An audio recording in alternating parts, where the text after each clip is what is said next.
plus one. Yes. Or. All right.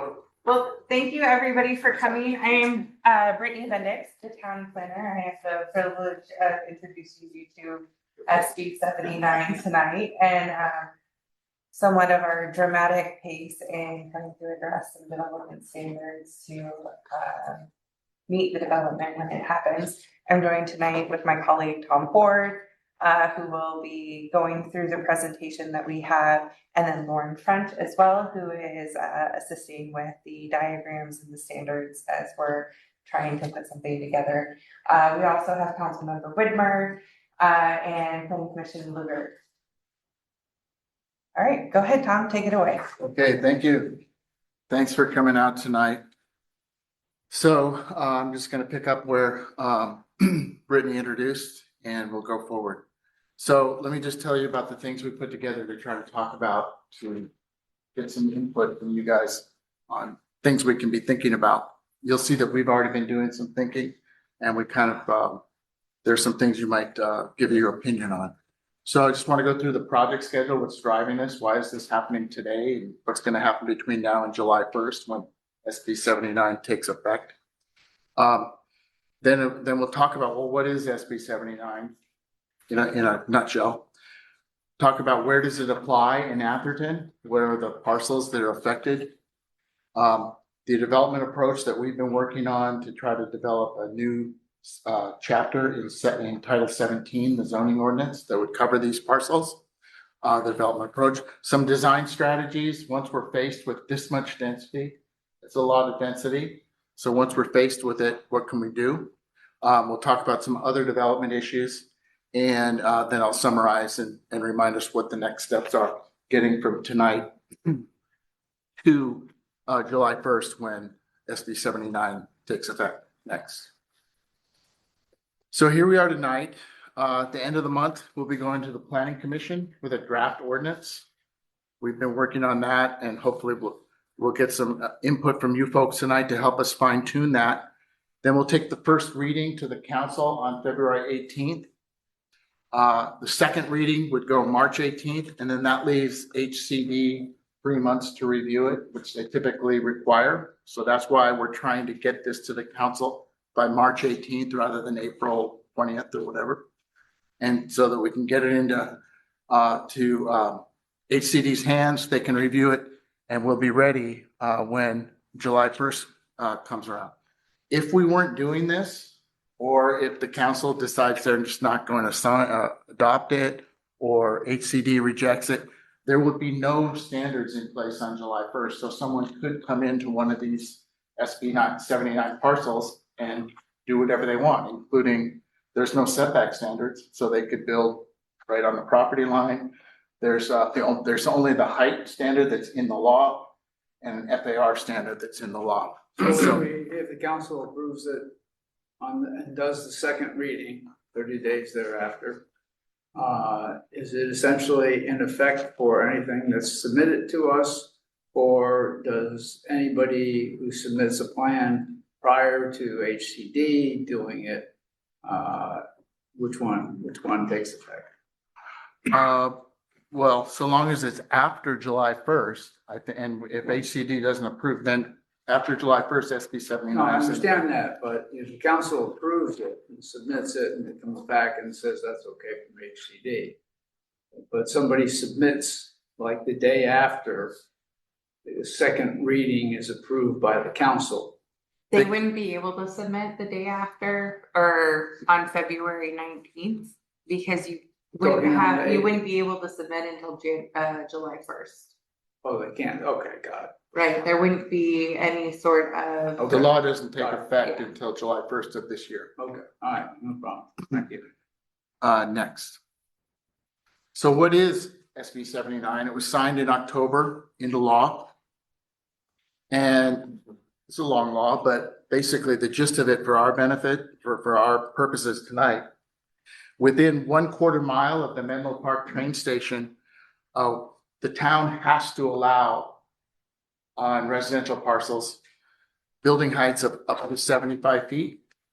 The town has to allow 120 dwelling units per acre, and the town has to allow the development to be 3.5 FAR. So we can't have any standard or regulation that prevents somebody from doing this, 120 units per acre or 3.5 FAR.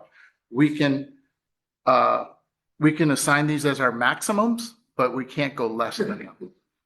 That's good, but 75 feet, how many stories? Well, I think the law actually says 75 feet or 7 stories.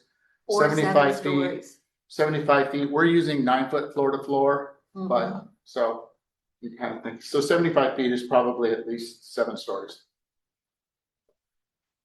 And they won't typically go over 7 stories because then they have to go into steel construction.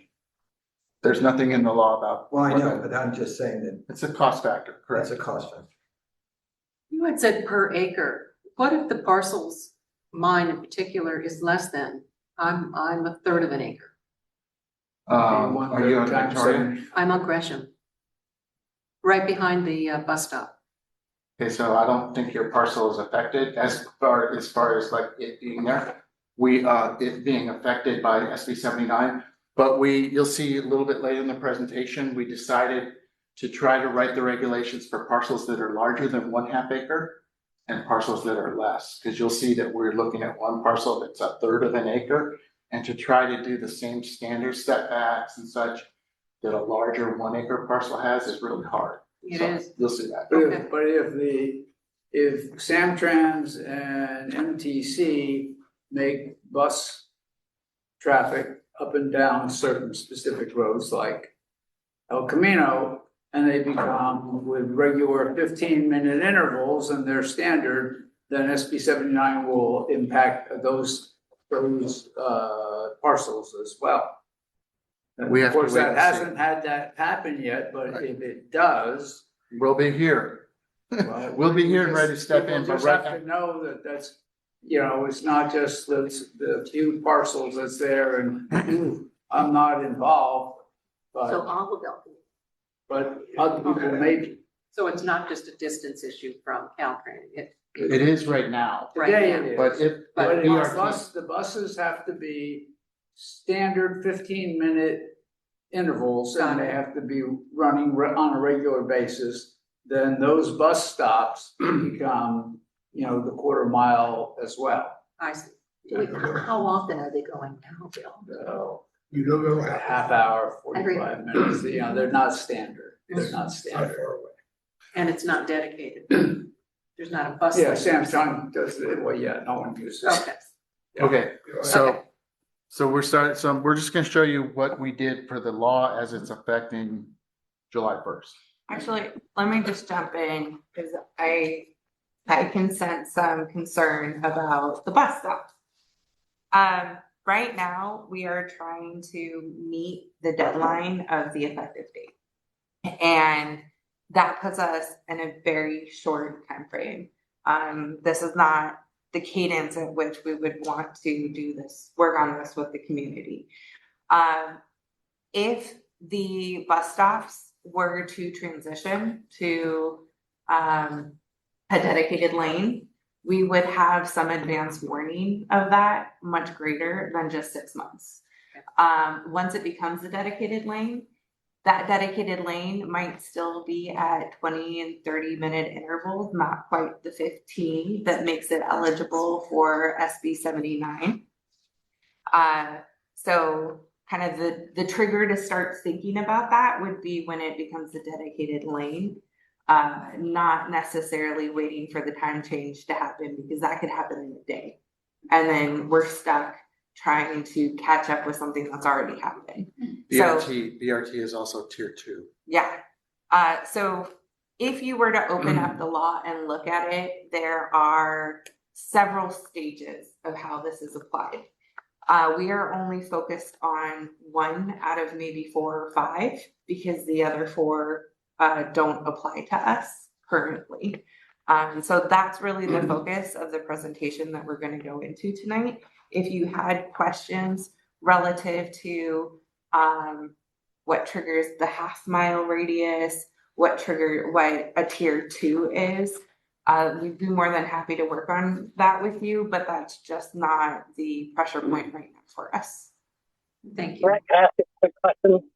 Yeah, Okay, so the parcels that were identified, are those eligible to be sold by the property owners, or they've already been sold? Or how does that work? So let's actually get to the point. Yeah, we haven't Where shown- under the current phase that we're concerned about, we're showing you what the parcels are.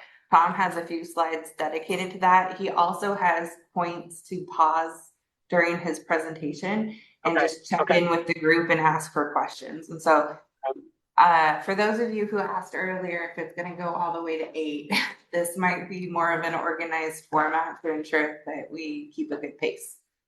so here's the station. What SB 79 says is there's a buffer you throw a quarter mile from the pedestrian entries. So here you start to see what's implied by that, quarter mile from the pedestrian entry to the station. And next. So you'll start to see the Atherton parcels that we're concerned about. This is the parcel that's very small. And it's right here. It's in the B1 or R1B, excuse me. And then these parcels over here. This parcel, because it's a flag lot, part of its parcel actually got picked up. So these are the ones that we're concerned about. As you can see, here's the city limit line. So a lot of this area is Menlo Park, but there are these places that are Atherton. And the next slide will just show you a little bit of Atherton in green and Menlo Park in white, what the land uses are. And then we've shown this bold gold is the parcels that are affected. So there's quite a few parcels affected in Menlo Park, but there's just these 7, these 6 up here and this one down here that are affected in Atherton. So this is what we've been sort of like thinking about. Well, not thinking, these are the standards we have to develop for. For these parcels that are approximately an acre or larger, and I'll show you that in just a moment, or this really small one, which is I think about 1/3 of an acre. Next. So here are the parcels as the caller was just asking for a little while ago. So we've these relate to the map that you just saw. So you can see this Victoria site is quite small comparatively. And in all cases, they're adjacent to R1. So that went into some of the thinking we did about what should the setback standard be. A few of them are flag lots down off Laurel. Here we have the acreage of the lot. Now, the reason the development potential is a range is if someone comes in, if an applicant comes in and does not propose a project that's at least 30 dwelling units an acre, then they cannot use the SB 79 law as How their many an acre? 30. It's a minimum of 30 dwelling units per acre. So if they come in with an acre parcel and they've got 29 residential units, they can't, it doesn't, they go back to R1A. It's 1 dwelling unit per acre. So that's why 30 dwelling units per acre is the minimum. 120 dwelling units per acre is what we're using as a maximum, and the state says that has to be the minimum maximum. So that's where we're starting to see what is the development potential. Unlike the development range, we're just using one number for 3.5 FAR. The state says we have to allow 3.5 FAR, so we're using that as our maximum. What does DU stand for? Dwelling unit. Okay. So dwelling units per acre. And FAR stands for floor area ratio. So if you have an acre of building on an acre lot, that's 1.0 FAR. So anyway, this is a lot of the information we were working with. The slideshow will be up on the website tomorrow. Thanks. So just let's remind ourselves, what does this mean, 30 dwelling units per acre? Well, can I ask a What does it question? mean, 120 dwelling units per acre? So Let me ask a quick question. So are there any restrictions? One of these properties is a historical property and so designated by the town. Would that be exempt from this? I don't think so. Especially if it's just a local historic designation, but I don't think so. Well, it's one of the ones that gets this property tax exemption. We can look into that, but Yeah. I'm not sure. Do you That know? would be one offhand, Brittany? fifty-one. No. 151. There are times where state law will specifically exempt anything that's been historically designated. Right. I don't recall seeing that, but we will definitely go back and look. In the event that that property owner sold or themselves chose to develop under SB 79, one of the things we would do is require documentation of whatever the building was if it were to be demolished, to try and capture the tax photographs, history of the architecture, whatever the character defining elements that make it historic. There is a documentation process that it would have to go through. Yeah, well, they had to do it for the tax exempt too. It's 151. Okay. It's the old Fenwood estate. So these are just supplied by ABAG, some visual simulations of, not simulations, but some visual preferences and visual surveys of different densities of Bay Area housing. Next, this is 120 dwelling units per acre. Both of these are mixed use ground floor. They're commercial ground floor. What we're talking about is just all residential. We just didn't have any reference images, but we're talking about, 4, 5, 6-story buildings. The law allows 7 or 75 feet.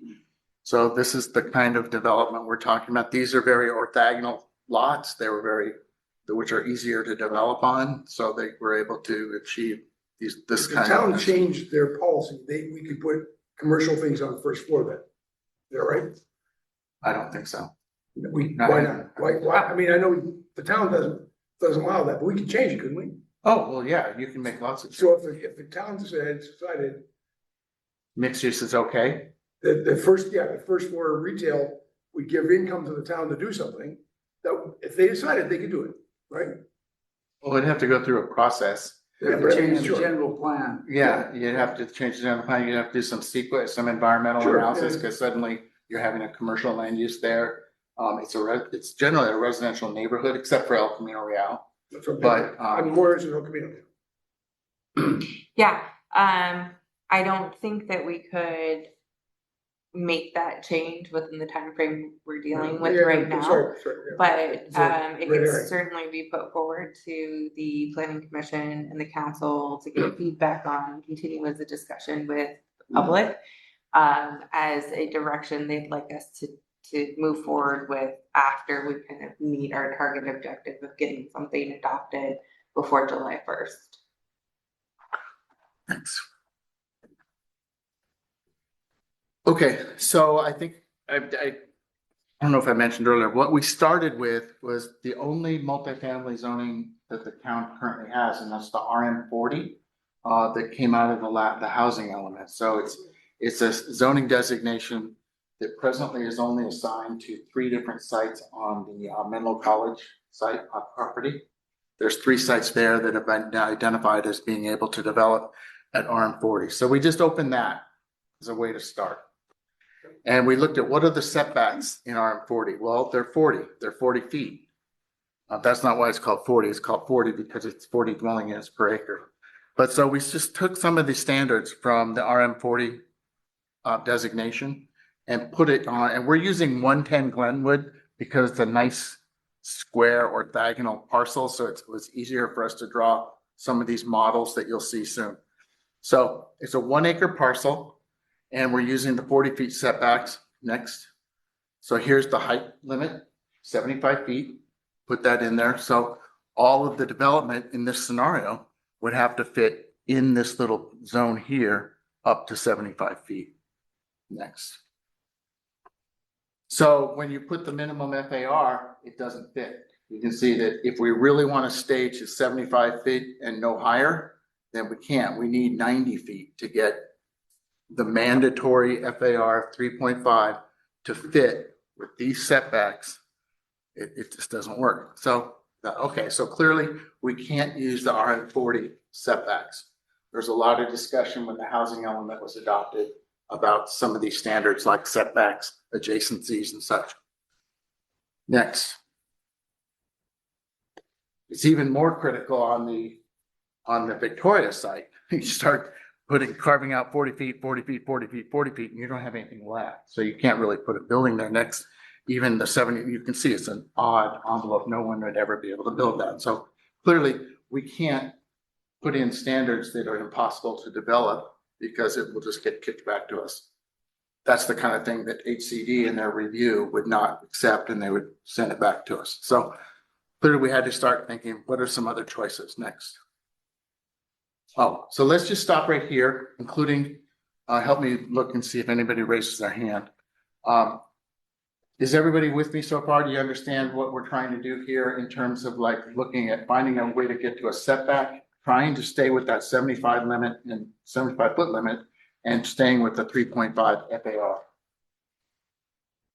Yeah, on the setbacks and on the applying to the FAR for the RM40s. So when you have to let a minimum number of residences on a site, and you have to allow a certain height, I don't understand why a 40-foot setback couldn't work. What? You jump to the end. Why don't we go through the whole? I didn't jump to the end, I was just listening to you and looking at what you had to So say. why don't we go through the whole thought process? Well, go back 2 slides. There's the 40-foot setback. No, There's the FAR. Here's the 75-foot limit. Can't fit. well, you don't, just like, you can have 120 or 30. You don't have to meet a specific number other than 30 and 75. Those are the only two written down requirements. What's 30? 30 is the minimum number of residents. No, we have to write standards and we have to allow 120 dwelling units per acre. If someone comes in with less than that, they can. That's their problem. That's not their problem. That's their issue. That's their development project. They can't go less than 30. We Right, that's writing what our, I'm saying. So- no, that's not, what I'm saying is we have to write a standard that allows 120 dwelling units per acre. And we have to allow this much FAR. But the one. They don't have to use it. The 120 will be based on how large they make the apartments or the houses in there. They may not be able to get 120. They can do it, but they will have to have smaller apartments. Correct. So, But we can't write a standard that says, hey, guys, go get smaller apartments and come in at 3.0 FAR. We have to allow 3.5 FAR and we have to allow 120 dwelling units per acre. We don't have to allow more than that. We could, but we don't have to. I don't So you recall. can't you cannot get 120 units in a 3.5 unless you have a shorter setback with 75 feet of elevation. Yes. That's the basic. And where issue. is the standard? It's not, it's actually not so much about the number of units, that's the Or problem. the- It's the actual FAR. Yeah. So just as a refresher, FAR, floor area ratio, that is the relationship of the amount of floor area in a building to the lot size. So a floor area ratio of 1 could be entirely covering the lot with 1 story, where you have, where the floor area of the building meets exactly the lot size. A floor area of 1 could also be a 2-story building that occupies half of the lot, that still averages to 1, right? So the state is telling us that we have to give the developer, or allow the developer up to a floor area of 3.5. It's also saying that we have to allow a height up to 75 feet. Within that, the developer will figure out the right unit mix to perhaps achieve 120 dwelling units. If it's more than 120 dwelling units on a 1 acre lot, then they can't do that. We can say, no, that's too many. So it has to allow a 3.5 FAR within a 75-foot height. Yes, Because as I mentioned, if you go above 75 feet, the cost of construction goes up astronomically. well, the law doesn't get into that. That may be Yeah, a but driving that's- force that's of the why they driving set force. it at 75 feet.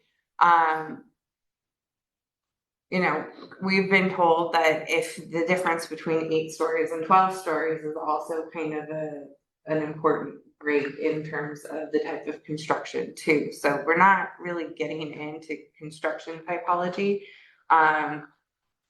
You could think of it as a building that tall is easier to put below grade parking into than a 3-story building. It kind of makes it a little bit more lucrative or the cost effective rather. But we're not really getting into building typologies other than building form. If I understand it correctly, limiting, by having, these minimum setbacks, the developer may just say it's not worth going to the full maximum number of units, but rather keep it to 7 stories just for cost reasons. Absolutely, and frankly, what I'm getting from developers that are interested in using the town's RM programs is they don't want to look that much different than their neighbors. Like they like the idea of building in Atherton because they want that identity, and when you do that building, you don't look like you're in Atherton anymore, right? So we're not necessarily getting a lot of interest in maxing out the density, but we still have to prepare for somebody coming in and proposing this, because otherwise, if we don't prepare for it, I don't have any levers to tell them, no, you've gone too far. I just have a comment. I'm looking at this giant yellow spot, and that means Menlo Park will be hugely developed around it. Has the We've got these potential. little parcels, but it's gonna be huge development. Yes, it will be. It has the Huge. potential. Yes, it will be. I mean, it's just incomprehensible. Yes, it Change. is.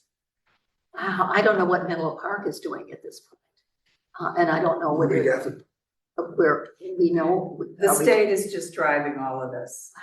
So It's until just we huge. decide that we're gonna not let the state do it, it's gonna continue to happen. This may be off subject, but I'm sorry, it's Ah. really outrageous. Right.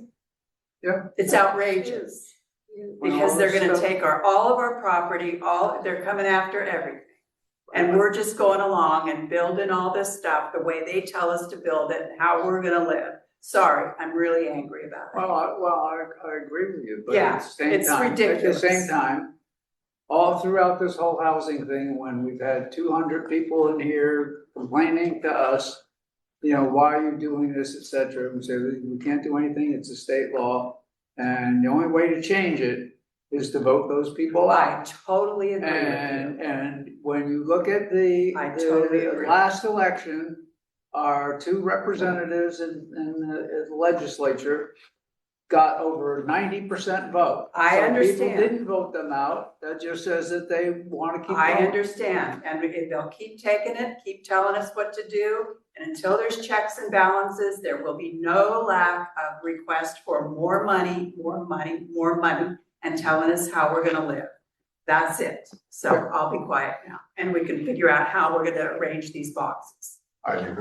Does this satisfy our requirement for new houses? No, it's a state law that No, I mean- will provide the opportunity for more is housing, it counted in future housing element? Is it? to provide the opportunity for more housing. If someone Sit develops. here. People don't have to. Go along. So if it is done, does that mean we will not have People another? who buy the development lots, requirement? like. Oh, no, you'll always have a housing element. You have your housing element every 7 years. Okay? But if none of these were done, they would cover it, right? No, somebody has to develop something before you can So count it. the way that things count towards our housing element is that we need an actual building permit issued. Then those units count towards our regional housing needs allocation tally. So something like this wouldn't count until there's a building permit issued for But it. once a building permit, it goes toward. But then it counts towards whatever our obligation is. So it could count towards this housing element, RENA obligation, it could count towards next cycle's housing element allocation. It doesn't address, and I put this in my staff report for the council at their inclusionary housing meeting tomorrow night. It does not satisfy the town's requirement to expand housing options beyond single family zoning. So, you know, we spent a lot of time developing the RM10 program and selecting sites, which was not a pleasant experience for the town. I know that. This doesn't make that effort go away and our ability to suddenly rescind that zoning. So I want to be kind Oh, I'm of clear sure it and doesn't. transparent I'm sure it does. that the count counts, but this doesn't replace the fact that the town needs to have some sort of multifamily zoning allowance. So, are we, okay, So what's in common on any potential buyer for these properties? Are they bound to? no. So here's the thing. If you're a property owner, you don't have to use this. You just, at And build a this single family point, house on it. yes, your single family zoning is not But removed. if you wanna make money. But if your neighbor decides that you could have this giant building next door. Exactly.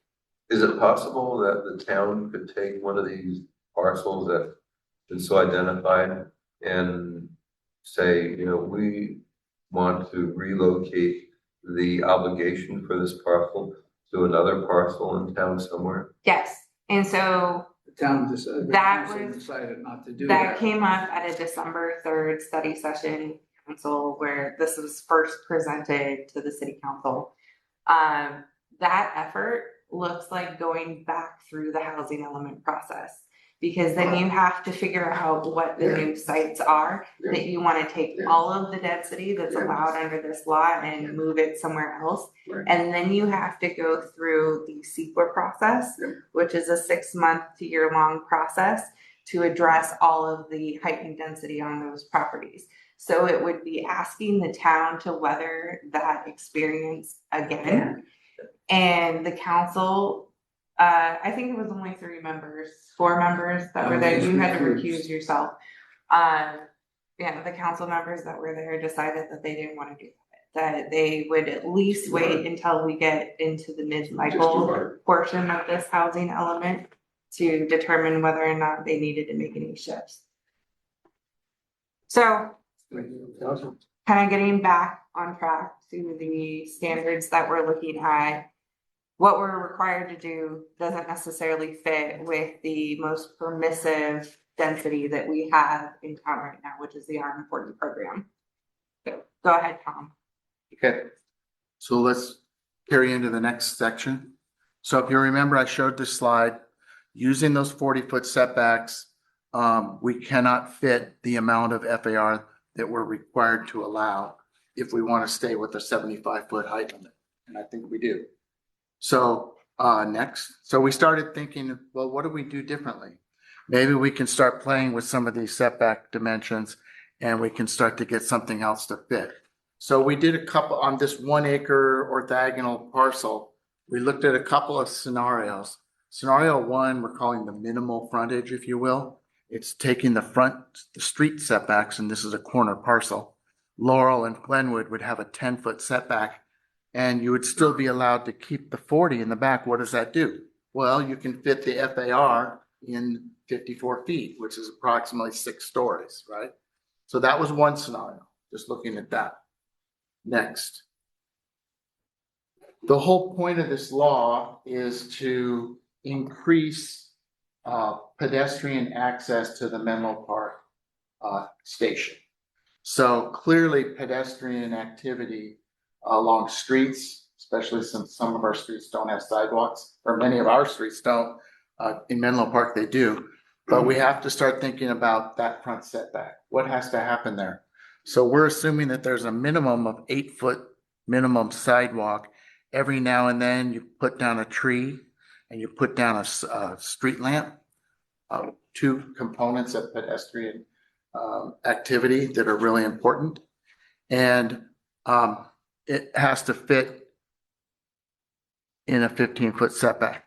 What we're going to say is no matter where the property line is, the sidewalk has to be 8 feet minimum. So you can't come in and say, well, I've only got 6 feet between the property. The town only owns 6 feet between the new curb and the property line. Doesn't matter. You have to develop some of that sidewalk on your property. So we're writing the standards to make sure that this minimum sidewalk is achieved, no matter where the property line ends up being. Can I ask you a question?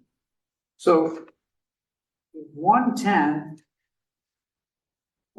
Glenwood, development potential is 30 to 120. Why are we designating it as an RM 40? It should be an RM 30 minimum, right? No, that's not what I said. That's why I'm We- asking the question. We're not designating it, we're designating it SB 79. What we started using as development tools was, well, let's see if the RM 40 standards work. They probably don't. So that's why we decided not to use the RM 40.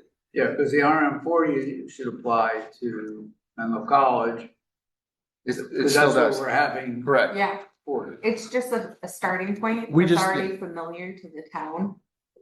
We to- just picked up our multifamily zoning ordinance and said, what happens if we plop this down? Can you do it?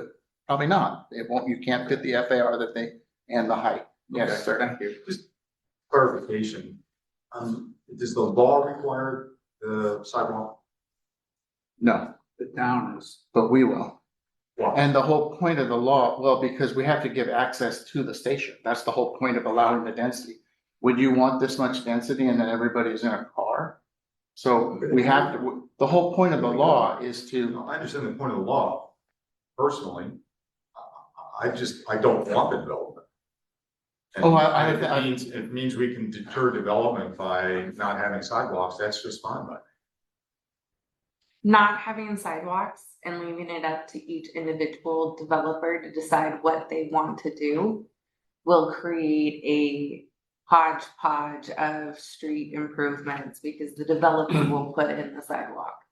The developer will put in pedestrian pathways as an amenity to incentive or for the sale of the lot. plus they'd be able to build out further to the street.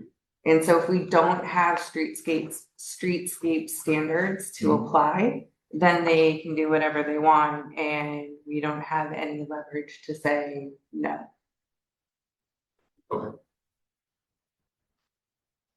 so. Knowing that we're trying to achieve a lot of pedestrian scaled activity in this setback, we have another scenario we want to look at next. And that's what we call the pedestrian frontage. So instead of 10 feet in front, we use 15 and we use a different R1 adjacent setback of 30 feet. Again, you can see by giving up some of what we were previously using as our 40-foot setback all the way around, we can start to fit that required FAR in a 75-foot limit. So knowing that we have this, we're going to proceed. Yes, sir. What about parking? How many parking spots per unit? We haven't achieved that, but can have a minimum because you're a quarter mile from the transit You station. don't have to. We're because probably- assuming You'll never have a car if you live in Well, that. yeah, I That's the understand. whole idea. So we will So probably there's have no a parking. maximum. Yeah, no parking. There's no You don't want parking any of those required. things. Okay. There's no minimum. We are going to Yeah, I have got some it. standards, Yeah. but yeah. We're not allowed to put a minimum But you this can, close to the transit. you can build it with, and developers not required to provide any. Correct. And then that gets into the developer's choice, you know, do they really think that they can rent out all of those units and not provide parking? Some places you can, right on top of a BART station, you can. And so underground parking, do you have any estimate of how much it is per parking space? No. I've heard numbers between 50 and 100,000 per parking space. That wouldn't surprise me. 20 years ago, we used 300 per space. Yeah. So, So I would think that setback is gonna be all parking. But if you put a basement in. We wouldn't for allow it. Utilities. No, there's no you're parking down allowed in there, the you setback. might as well put I'm sorry? parking. there won't be any parking allowed in the front setback. No, but on the side and back. One of the advantages to not having to require parking is that you can say, well, if you do provide parking, you have to put it below grade. That wasn't an option for us when we were crafting the RM program, because we had to be worried about constraints and cost and feasibility to actually developing the sites. Here, if you're so close to transit, you don't technically need parking for state. So if you want parking, then you have to comply with our standards. And are we, so I could envision, you know, along Glenwood that we're gonna have massive parking on the street. Manuel Park has regulations about overnight parking, but Atherton does not. But we could. So that's, I mean, that's an excellent point and something that we should make sure that we address moving forward. I think like the most recent example that I can point to is the parking here at Town Hall. And the demand isn't achieved by the number of parking spaces we've had. And so we've had to come up with alternatives and put up signage within this neighborhood so that people aren't necessarily blocking the residents that live in this area. But if it's at 110, they're living in that area and they'll just take all the parking places on the street. Yeah. It's So a little bit of a different demand issue. it should be an incentive. But in terms of instigating a response to an issue and putting up signage, we're learning to do that. Yes, ma'am. Just occurred to me, it's probably that if Atherton was ever to become charter city, which is, you know, being talked about, far from being done, how does that impact participation with any of this? Does this become a moot point then, or? I believe there's actually something specifically in SB 79 that says it applies everywhere. But it doesn't matter because even if, well, for us, it doesn't matter right now because we're faced with the July 1st deadline. If the town wants to change its charter, that's going to be much longer. Right. So again, we're just trying to get some protection before July 1st. The law does say that it applies specifically to charter cities. It does. Yeah. Yeah, because it's, they're doing the charter, doesn't have anything to do with this. There was a thought that maybe it would, but the state changed it. In fact, all the new laws are coming out saying it applies to everybody, including charter cities, so. Anyway. Okay, so next. So we started thinking, okay, the 40-foot setback isn't gonna work. Can we, in addition to using that minimal front setback or maybe the pedestrian front setback, can we incentivize a way to make the setbacks against R1 development greater? This was quite an issue when we were going through the RM10 and RM20 process because people really wanted to protect as much as possible the side and rear setbacks against R1 properties. So can we do that? However, okay, so what we want to try to do is maybe have certain zone next to R1 have a 35-foot maximum, which is really similar to R1, and you can fit 3 stories. Could be like a townhouse. Maybe we give them a 0.5 FAR incentive for doing that. But we would make no change to the density and no change to the height. So it still has to fit in 75 foot, but we try to find a way to incentivize lower development because the state said you can't make a rule that says you can't develop up to 75 feet. So what we're trying to do is make an incentive that allows the applicant, the developer, to sort of trade with us a little next. So why would we give them the opportunity to add more housing? Well, it's the one way we were looking to see if we could get this out of them. So instead of building up to the setback, they have to reduce. So here, because we can't say this is less than 75 feet. But what we're saying is maybe if you only develop 3 stories, we'll allow you a little bit more FAR just as a way to trade. But again, we tried to model it out it kind of doesn't fit in the height. We'd have to like maybe twist this a little bit more. But it was just a way to try to, rather than have the development be 75 feet at 30 feet from the property, is there a way to push the 75 feet 60 feet and just have a smaller scale of development? It's just something we looked at. We're gonna just go through and show some of these, and then I'm actually gonna put it to you guys, what's important: setbacks, FAR, height. Because clearly, I hope that you realize by now, those are the big factors that we're dealing with how to get this to all fit. Next. Here's a different version, looking at that smaller front setback and a larger, well, then this small, but maybe coming in 80. This 60 feet starts to become, it's not really a developable piece, 3 stories by 60 feet. So it's not as feasible. But again, you can see that just going up 0.5, keeping these rules of this greater upper level setback and coming up half of FAR, you can't fit within the 75 feet. Next. So clear, and it's, when you look at our smaller parcel, that less than half acre, it's even incredible. So like, again, just trying to keep some distance from the other R1B parcel further up Victoria.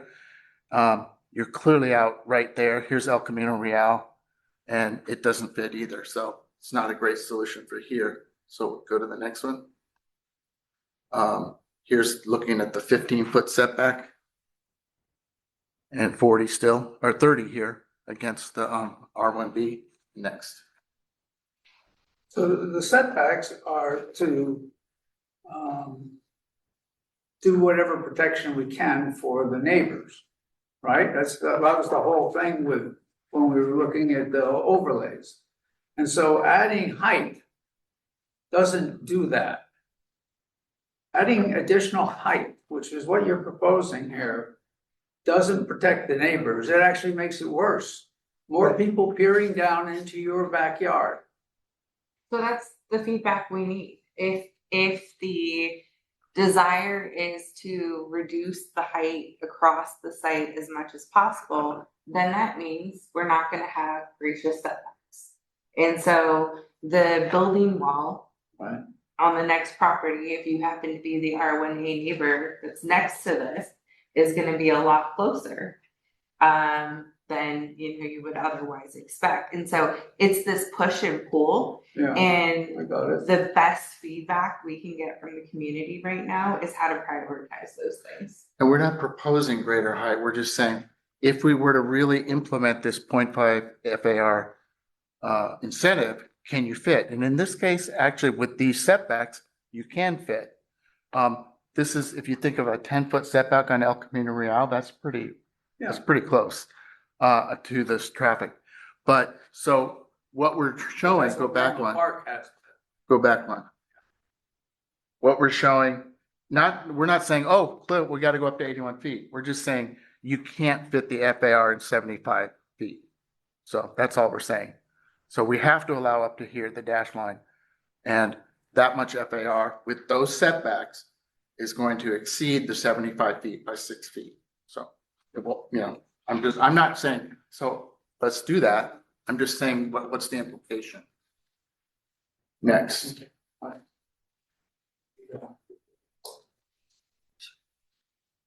So here we are.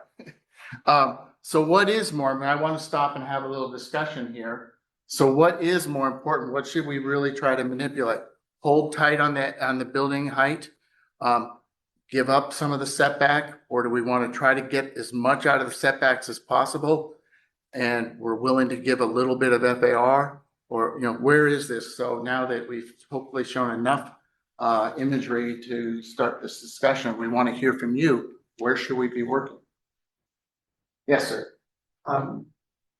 Has anybody confronted this already that we're aware of and made an informed choice? I mean, do we have? No, it just got, I understand this, I just mean the concept of that, as a particular municipality kind of put this already into place. not SB 79, but I understand that, but Yeah, I mean, but, they have this kind of zoning set up and how do they choose to go at it? I guess the answer is no, we really don't know. So separate question, is there anything that can be done in terms of privacy? I was thinking about fences or walls. Is there any angle to be played with that? Regarding privacy and these factors? So that would be a pretty tall wall. No, I understand. But, I mean, the wall or even a 30-foot high tree is only going to achieve so much. And how do you fit a 30-foot high tree when you're only giving it a 10-foot setback? So it's going to be, I don't think we can rely on trees to save us here. But we are thinking about some standards like upper level windows, maybe that's a 54-inch sill height, or if it's below 54, the glass is opaque. That's coming right from our RM40 and RM20 standards. So that's what we're trying to deal with, privacy there. It might be good to hear what you guys think about balconies, roof decks, things like that. So is that, That's did I good, answer? thank you. Okay, go ahead. Okay, so on the corner of Gresham and Selby is that lot split monster development. Are you familiar with what they're building there on No, the I'm- corner of Gresham and Selby? So it was a third of an acre that they split. Was this an SB9 project? I don't know, is it? Yeah, they split it, it's SB9. Yeah. Okay, and so it currently is 2 levels. I think there are, I'm gonna say, probably 6 units, maybe. It is an eyesore and there's no parking. So, currently it's 2 stories, there are balconies, and the home that's right next to it has no privacy whatsoever. The potential tenants of that new build are gonna be able to look right over into her property at only 2 stories. The windows are such that it doesn't allow for privacy. So privacy, the balconies, no parking. We're terrified on our street of where people are gonna park. And help me understand, they'll be able to park on Gresham and Selby Lane overnight? Is that the law? Unless we change it, yes, unless we change it. Well, Which we're with due. all this coming forward, that's something I think that should be brought up, that. We're due. Do we wanna have a Yes. permit like Menlo Park? You have to have a permit. Well, So they'll that get a brings- permit, I don't know, Well, but, but that brings a cost issue, and then some people. I mean, I know we're right near the bus stop and, no one has a car if they're right by a bus stop, I get that, but we're all just really holding our breath. Because But I- right now, if you park on Gresham and you're on either side, I have to go between 2 cars. And if I'm trying to get in or out of my street, I'm always afraid of getting hit with a head-on. Because the way that the construction workers are right now, it blocks me. And even garbage trucks can't get through. I thought that you had to have at least parking in a new construction. There's no parking. Well, There's no I'll have to go underground back and look parking? at the ordinance, but I believe you have to have parking when you There have won't be a a brand minimum. new building. There's no requirement for parking for this, I don't right? see, there's no underground parking, there's no garages. So unless they're gonna have some sort of brick pavement stuff, I don't know. Yeah, they can park on a driveway, but there's gotta But be on there's their at least property. 6 units. Could have valet Yeah. park. I don't know if they have to have one per bedroom, but I know that they probably have to have. So I'm just saying that even a 2-story with balconies, your privacy is shot. Sure. Can I go back to this for a second? Do you want to vote? I care more about setbacks than I do about building height, as long as it's within 1 or 2 stories. But a question on setbacks and your walkway. Why can't you have the first floor tucked in under the second floor for a walkway? So if you're walking from point A to point B, you're walking under the second floor, but only that 10-foot second. So you don't give up the entire setback. You give up one 10-foot section under that for one layer. Can that be done? That might be called like a colonnade or an arcade. So something like Quite often development can be like that. It's usually more like a lot of New Orleans is that way, but it's usually got a ground Yeah, floor New Orleans, I don't restaurant or remember. retail. But Um, you could do it in a pure residential. you could do it pretty much, it goes better into mixed commerce, which might make sense. But it just takes out that 1 10-foot section rather than the whole floor plan, right? So that's doable. Yeah, you still have to figure out how to light it. Yeah, if yeah, you sure, want yeah, they got light lit at night. bulbs that you can put in the ceiling. Oh, that's a good idea. I vote no balconies. No balconies. Yeah, similar to what we did when we were looking at the overlays and the restrictions on the overlays. We said no balconies. You know. Well, there we had I think there's no balconies within 40 feet of a R1 or something. Yeah. So if you wrap the building far enough, you could put it, but Yeah. But this the is way a we're much looking at different it with development. the FARs and maximizing it, I think that they're gonna be closer than 40 feet. Yeah. Take a look on Gresham and Selby. It'll blow your mind. Yeah, I would say, sorry, the comment about parking is pretty important. I mean, I can tell you you had 99 Victoria up there. There's no parking on El Camino, there's no parking on Valparaiso, and there's no parking on Victoria. So I don't know what the plan is there, but it has to be considered. It would have to be provided as part of the project. Well, I think that the height is an issue. It's all an issue. And it was an issue when we were talking about just having people build higher density, you know, RM10 on Frederick or off of Frederick on Bay Road, okay? Concern is people looking into your yards and, you know, you all came up with the opaque, half windows and all that other stuff. Well, you know, now it's gonna be 7 stories, so I think making it 8 stories makes it worse. And then it doesn't look like you're living in a semi-rural, you know, town. You're living in an urban environment, which is what Wiener wants us to all live in. That's right. Any other thoughts? I have a Yes. little quick question, and maybe this is just off. Are any of you familiar with 101 Alma in Palo Alto? That was built in the 60s, high rise in a I residential was in, community, and I'm wondering are any of you familiar with that particular, what? Not offhand, but it's not, what you said it was in the 60s? Yeah, I think it was in the late. 60s. Yeah, so there are a lot of kind of token projects like that in multiple jurisdictions where places didn't necessarily have height restrictions until something like that went up.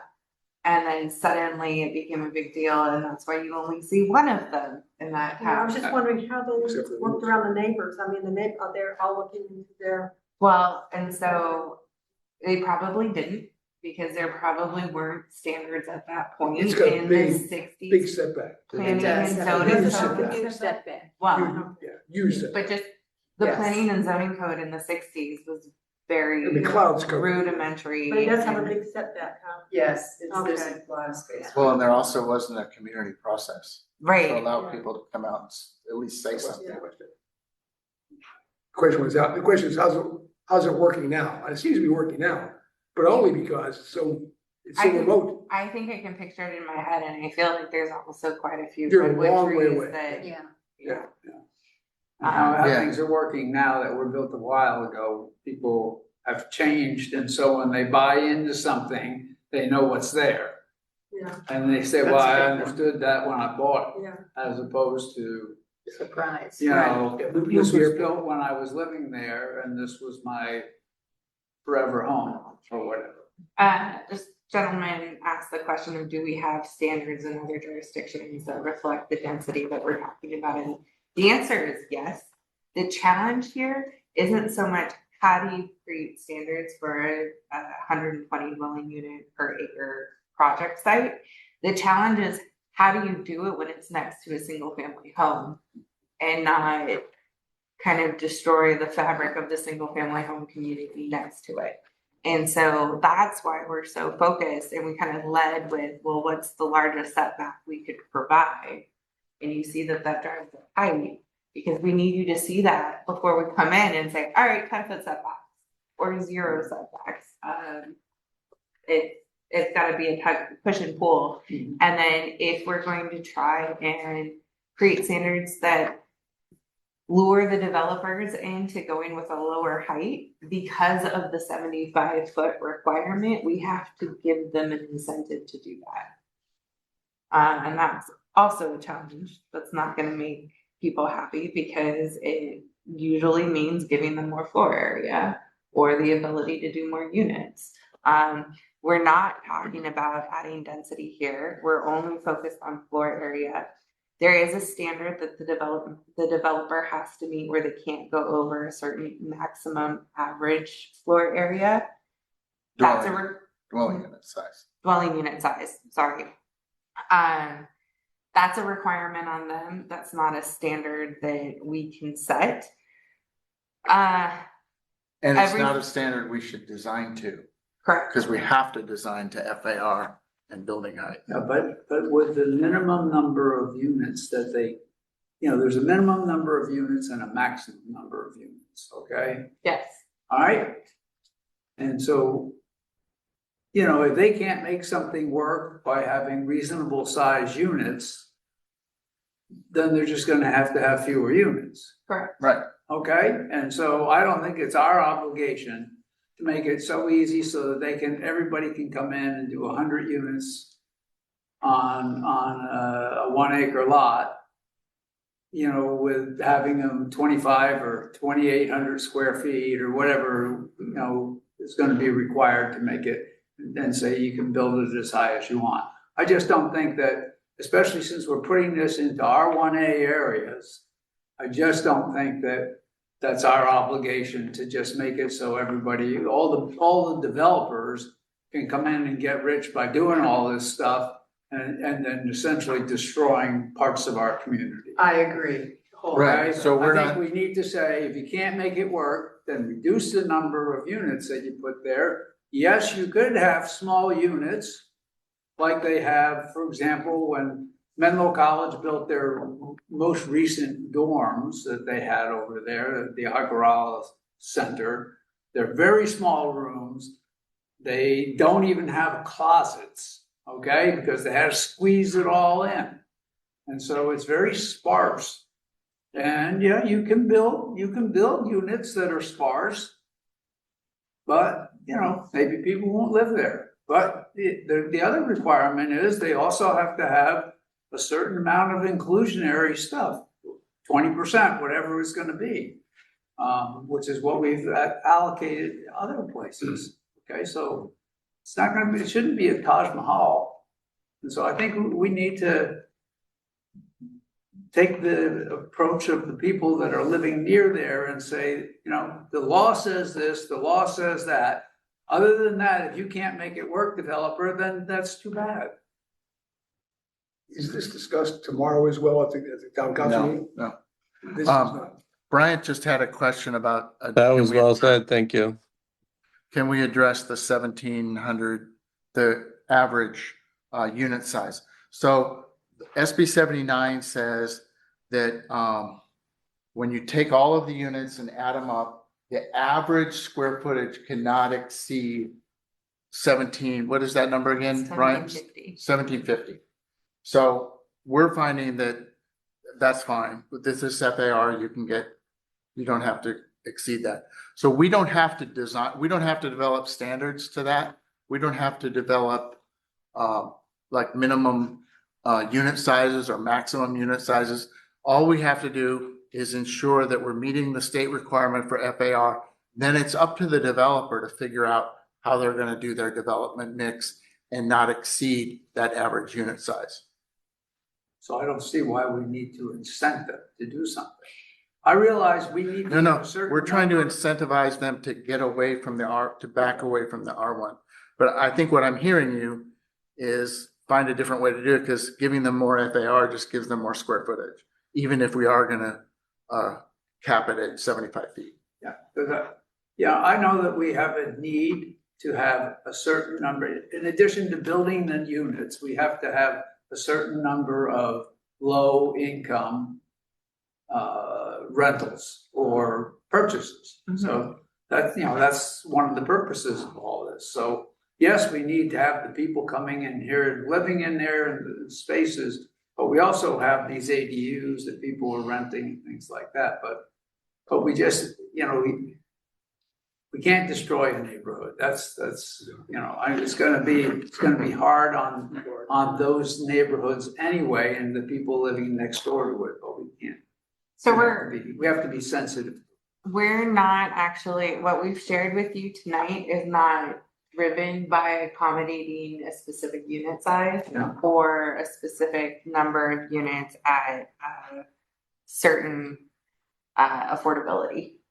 We're really just trying to focus on the overall massing and then looking at additional floor area that could be distributed for the developer how they choose as an incentive to do that. If they, with the 4.0 FAR example that Tom put up, we just double checked to make sure that that doesn't push the developer over the maximum of floor area for the average unit size, and it doesn't. It's actually still holding it under.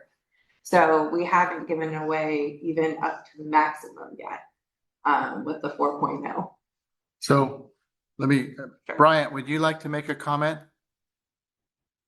Your comments come across in text, but then they disappear. So I'm sorry, I can't. I saw you wrote something about dwelling units.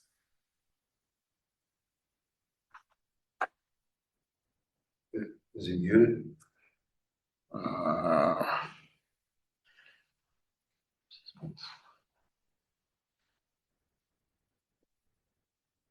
There it is. Where is it? Oh, yeah. No mic. Oh, you don't have a mic. Type it in. I think he did. He was asking for it to be. So I can read what he said. He said, Oh, can you great. address the 1,750 square foot average unit size? More FAR is not necessarily an incentive with the average 1,750 and 120 units. Yeah, so that's the other thing that we need to check is even if we were to move forward with saying, all right, well, let's give them a 0.5 FAR boost to try and drive down the heights, that might not be enough of an incentive to actually get them to lower the building height. So that's something that we're still. Well, not lower the building height, but increase the setback. Sure. Oh, lower the building height in that setback zone, yeah. Does that answer your question, Bryant? Maybe you can just give us a thumbs up or something. Or type yes or no. Okay. So yes, okay, thank you. So we've been hearing from a lot of people here in the room and Bryant. Are there any other questions coming from folks online that we can pause for and let you either speak? Here, I think I can unmute. Well, I'll unmute whoever raises their hand. Oh, hi. So I have a question and I joined a little bit late. Sure. But I'm curious, so these properties that are listed, right? So Glenwood Avenue, Laurel Street, Victoria Drive, have the adjacent neighbors of these properties been consulted or are those in the room? As in what special considerations are we giving to the owners of the properties adjacent to these lots? We sent out a postcard to notify people of this meeting and next week's planning commission meeting. I don't think that we have to write a law that works. We can't give special deference to an owner. We have to just follow what the state is telling us has to be allowed, but we don't have to go over that minimum. Yeah. So that's the approach we're taking. If the question is, did we select these sites? No. The state's methodology selected the sites. And now we're in the process of alerting the community, both property owners and neighbors at the same time, trying to solicit feedback. So, okay, I think I asked a question at the beginning and I'm not sure it's been answered yet. So these selected sites, are people forced to sell the property to the builder? Or can No, they, No, they're just eligible, is that right? yes. right, the parcel is eligible either by the current owner or they could sell it, but it's just the development standard that'll be in place. So once if they, all that's- like, if they say, okay, I want to sell it, but I'm just going to put it on the open market, another single family could buy it, or is it ineligible to be sold to another single family? Or it goes to single family. I can give you an example. 999 Ringwood sold 5 years ago for 5 million. It's now on the commercial website for 11 million. And that site is just been recently rezoned to do from a single family property to 10 dwelling units per acre. So this is 120 dwelling units per acre. That's a So, big jump. okay, so, yeah, so then kind of building on the question from the prior person, the owners of these lots potentially benefit financially, but then the neighbors, either across the street or next door, are potentially suffering. Yes. Yes. And we're okay with that. Doesn't matter, it's the state. We didn't, that's not why we're here. We're not here to make somebody suffer, but that's. But you are. I mean, right? Yes. Like that's happening because of the way this is designed.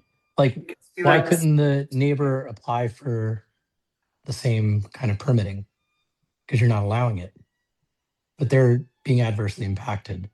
So in order to allow a neighbor to develop under these same standards, we would have to go through a rezoning effort to do that.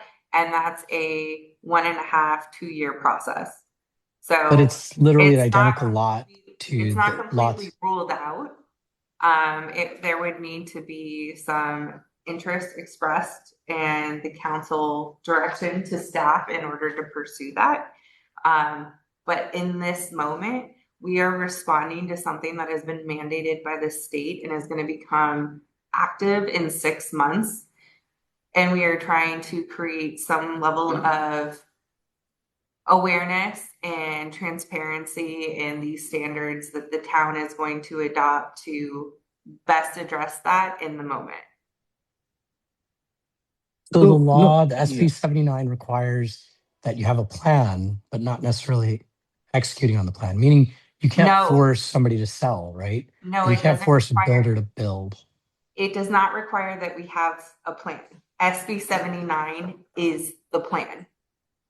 Okay. If we want to be able to localize it, we have to very quickly adopt some standards so that there's control over what it might look like. Menlo Park, for example, already has some very high densities within their jurisdiction. This is not as big of a lift for that city because they already have things like street lighting, street tree standards that they require, sidewalks, Curbs. parking for larger developments. I mean, if you've been following the SRI project, that's huge, right? They're already kind of equipped to deal with this. The zoning ordinance in Atherton has been focused on single family development with the exception of the last couple of years since the town was incorporated. So there aren't very many multifamily development standards that I have in my toolkit to put towards a multifamily development. We're kind of starting from scratch in that sense, not so much because we just went through a really challenging effort to get the RM 10, 20, and 40 zones, but that took what, 3 or 4 years because it was such a dramatic change for the town. It took a lot of kind of emotional processing and acceptance of change, even at that jump. And now we're almost 3 times that. So can I just make 2 points? Because I think just going back to the previous speaker's comments as well. So just 2 points I want to make is, one is, I think the neighbors of these or adjacent properties of these properties that are going to be impacted, right? And obviously the neighbors have no say in whether the owner of this particular lot is going to sell or not. And they will if they have a big financial incentive to do it. So my only point is that at least the neighbors of the adjacent lots of these properties should have some say in determining what works, because I think someone else made a comment around privacy as an example, right? So if there is a way to kind of keep that into mind, I think that will be helpful. And then the second point that I want to make is goes back to I think the comments made around 19 and Victoria, because one thing that I've noticed is the amount of traffic that's gotten in, if I have to drive on El Camino from Fair Oaks Lane to say Encinal, or like to get to Menlo Park, the traffic on El Camino has just become horrendous. So if 19 and Victoria is going to become a multi-dwelling unit, then needs to really solve either the parking and or the traffic issue. So I don't know if there is a way to incorporate the traffic density concept into the planning, but there needs to be some kind of a mechanism that allows you to, I think either parking related or, I think it just doesn't, because Valparaiso is already a lot of traffic, right? So I just want to make sure that the parking is and traffic is included as part of the concept. Well, the state doesn't allow us to Okay, thank add you. things like that. Thank you, Yogesh. There was a comment in the chat about past verbiage of SB 9 stated it only applied to towns owned by or with jurisdictions of 35,000 people. Atherton does have substantially less than 35,000 people. The 35,000 population cap does not apply to the requirement that we're dealing with. So we are dealing with properties within a quarter mile of a tier 1 stop. If you are looking at a half a mile or you start looking at tier 2 stops, then the population threshold kicks in. So it doesn't kick in because transportation planners think of the kind of radius around stops, the sweet spot being a quarter mile, and believe that, okay, if we're gonna rely on people to get out of their cars and use transit, then we need to densify that quarter mile as much as we possibly can. And so, like, I recognize that philosophy in the law, and that's why we're seeing a distinction between a quarter mile and a half mile. Right. I had one question about the 20% lower income. Is that written into this law, that 20% of what's built is lower income housing? No, actually, the law does have inclusionary requirements. They're actually much lower than that, but they are potentially at lower income levels too than what the council is considering tomorrow night. So the council is looking at requiring 20% at moderate levels for anything outside of the RM properties. This is, the state law requires that you provide like 5% at extremely low. So we would Or there's 3 options. There's 3 ways to. Yeah, I think that was the smallest option. Yeah. Yeah, but we've been Yeah, talking about the higher in affordability, the bigger percentage that you have to provide. So when you provide more units at lower income levels, especially the exceptionally extremely low income level, you do potentially get awarded bonuses from the state density bonus program that allow you to further relax standards that we would be crafting here. So that then becomes kind of a game of the more standards, the more they have to comply with and the fewer exceptions that they could seek using So we can that. set that as a town. There is a bar set already in the state law, and then there is another bar that the council is considering tomorrow night. Not just specifically for SB 79. The council is considering the inclusionary housing requirement as it applies to any multifamily site. And there was a point where they were thinking about applying a fee to single family home development. That's off the table. So it's really only the RM10 properties or any sort of multifamily housing that's developed under a state program that's surprising us, like this one. What was that comment that just came in?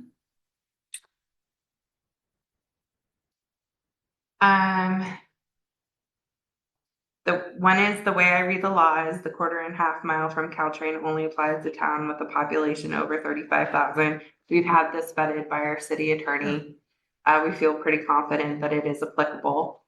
And then the next one is, many of these Atherton properties are adjacent to Menlo Park. What we do in Atherton may not help if Menlo Park allows these kind of buildings. Is there any coordination with Menlo Park planning?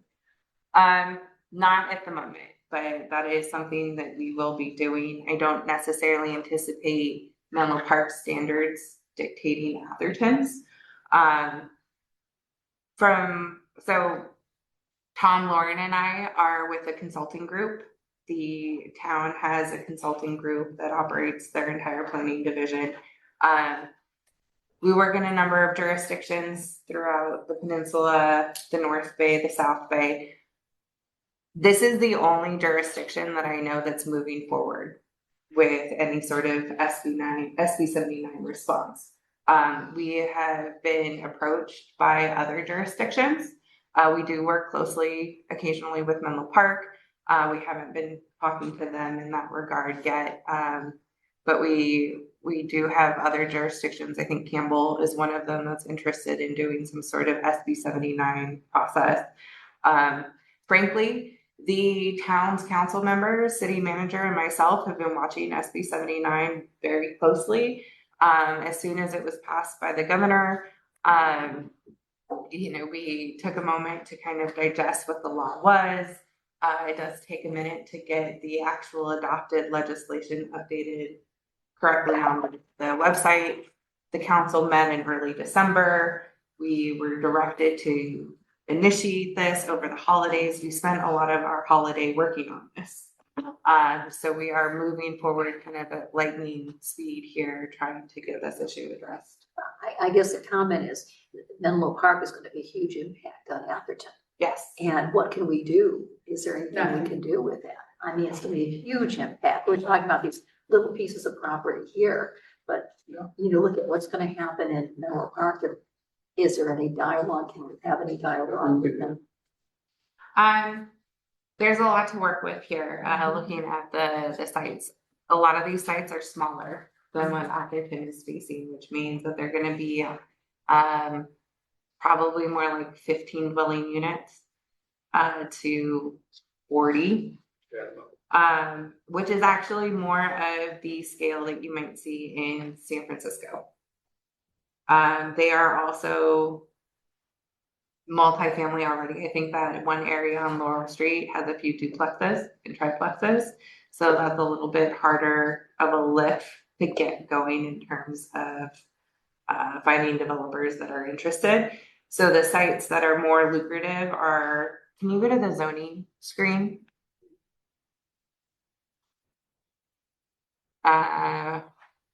Yeah, so R3. So we have R3, so that's already kind of a multifamily designation. So if a property owner wanted to sell their property and develop under SB 79, they're looking at needing to evict 3 households potentially, unless somehow they already own it or they never developed as multifamily and they're still sitting on it as a single family residence. Then you have I forget what this acronym is, SPECRD. That is a special plan area where they, I think in their housing element, they even already increased density. I don't think it's up to 120 dwelling units per acre. But they already have a code that's trying to incentivize getting people out of their cars and densifying that core area. The RE zone at the kind of right of the cluster of Atherton properties, that's Nativity. And This is a public school. Okay. Valambrosia, it's Nativity School, Valambrosia, and Nativity Church. It's all owned by the Diocese of San Francisco. So if they choose to sell it, I don't think they're planning Yeah, on they're selling not. it, they're not planning on selling it, of course, they What have their could- lawsuits. What could be beneficial is that they develop teacher housing there. And that would help Menlo Park's housing element at some level. I don't know if they very likely already explored that in the last housing element cycle. I don't know if it's in their housing element, if it ever got adopted. But there were a lot of religious properties that have state laws to facilitate developing on church parking lots right now very easily. So that site already has quite a few options to pull if it wanted to do any sort of development. Your blue areas are commercial. Well, and then It's also. I'm retail curious park. what's gonna happen with the parking lots. But I also kind of don't want to open that box. Yeah. And then the red area over here is SRI. So, or a portion of it is SRI. So why don't we just wrap up? Go to the last. So we've obviously been spending a lot of your time talking about how do we allow this height and FAR in the right mixture of setbacks and such. But just so you know that the draft standards that we're going to take to the planning commission next week will also include some issues about other things.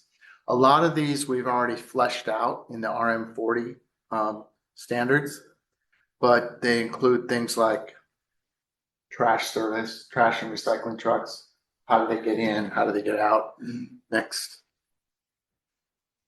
So we're looking at all these other things. Somebody was already talking about balconies, roof decks, common open space, so that all of the residents, that there's usually some sort of standard for a place that they have that's open.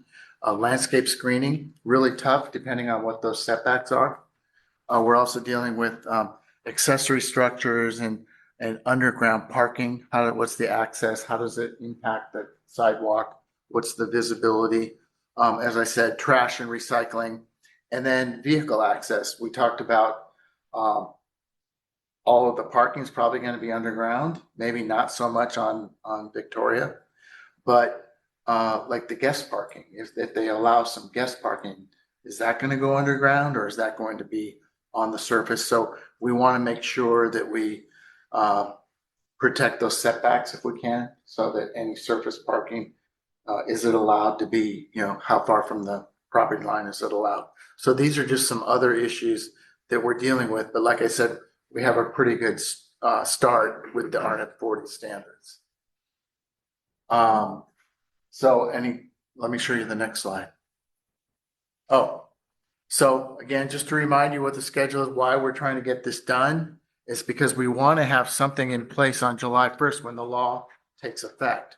So we're here tonight, we're going to the planning commission next week, then a couple of council hearings, and then we allow that time for HCD review. I think we're going to try as much as possible to have a conversation with HCD in here somewhere so that we can actually get some initial input from them and bring that to you guys in a way that is helpful.